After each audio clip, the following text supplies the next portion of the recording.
സംസ്ഥാന സ്കൂൾ കലോത്സവത്തിന് നാളെ തിരിതെളിയും. തൃശൂർ തേക്കിൻകാട് മൈതാനിയിലെ പ്രധാന വേദിയിൽ മുഖ്യമന്ത്രി പിണറായി വിജയൻ കലാമേള ഉദ്ഘാടനം ചെയ്യും.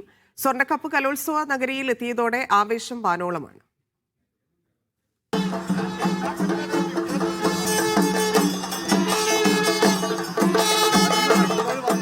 ജില്ലകളിൽ പര്യടനം പൂർത്തിയാക്കിയെത്തിയ സ്വർണ്ണക്കപ്പിന് കലോത്സവ നഗരിയിൽ ഹൃദ്യമായ സ്വീകരണം. മന്ത്രിമാരും പൗരപ്രമുഖരും വിദ്യാർത്ഥികളും പങ്കെടുത്ത സാംസ്കാരിക ഘോഷയാത്ര തൃശൂരിന്റെ സാംസ്കാരിക പെരുമ വിളിച്ചോതുന്നതായി.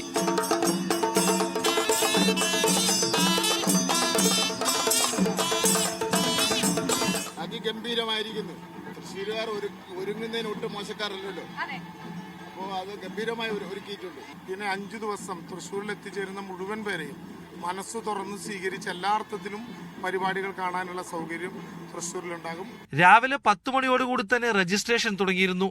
റെയിൽവേ സ്റ്റേഷനിൽ എത്തിയ വിദ്യാർത്ഥികളുടെ ആദ്യ സംഘത്തിന് മന്ത്രിമാരുടെ നേതൃത്വത്തിൽ ഊഷ്മള വരവേൽപ്പ്.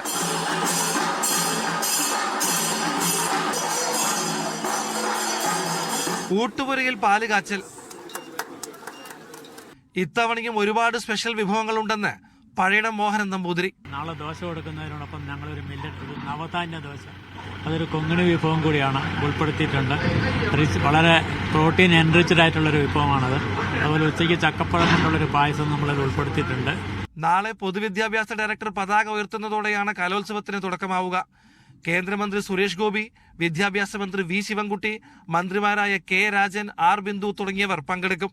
കലാമാമാങ്കത്തിന്റെ ഓരോ സ്പന്ദനവും പകർത്തുകയാണ് മീഡിയ വൺ. മാന്യ പ്രേക്ഷകരും കലോത്സവ വിശേഷങ്ങൾക്കായി മീഡിയ വണ്ണിനൊപ്പം തുടരുക. തൃശ്ശൂരിൽ നിന്നും ടീം മീഡിയ വൺ.